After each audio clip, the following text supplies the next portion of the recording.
You're watching Mirror 7 News. Stay informed, stay ahead for more news. Today, I want to talk about someone whose words didn't just land on the page. They carved paths through hearts, ignited minds, and offered lifelines to so many of us. Poet and performance artist Andrea Gibson has passed away at the age of 49, and I can't let this moment pass without honoring the incredible legacy they've left behind. Andrea wasn't just a poet. They were a force of empathy, courage, and radical vulnerability.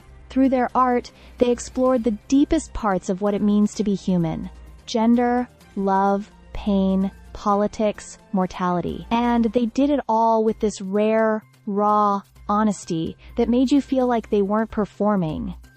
They were opening a door and letting you into their soul. Gibson passed away in their home in Boulder, Colorado, surrounded by their wife Megan Falley, close friends, family, and even a few former lovers.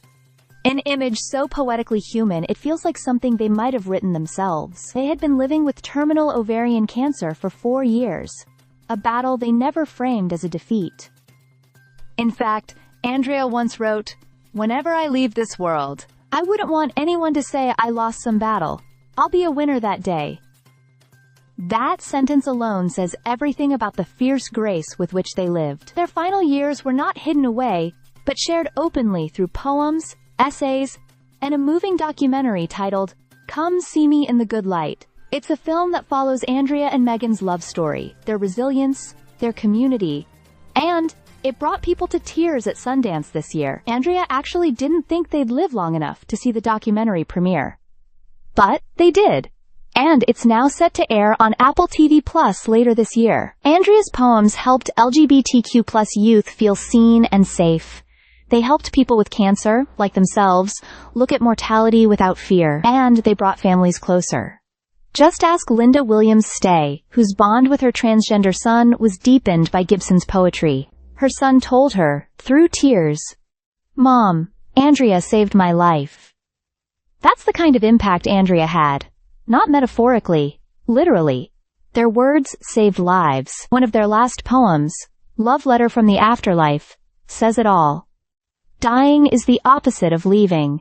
I did not go away. I am more here than I ever was before." Andrea Gibson didn't just write poetry. They lived it. And in doing so, they reminded us that the in-between spaces, the unspoken truths, the tender, messy chaos of being alive, that's where the magic is. We lost a poet, yes. But more than that, we lost someone who gave people the permission to feel, without apology, without shame.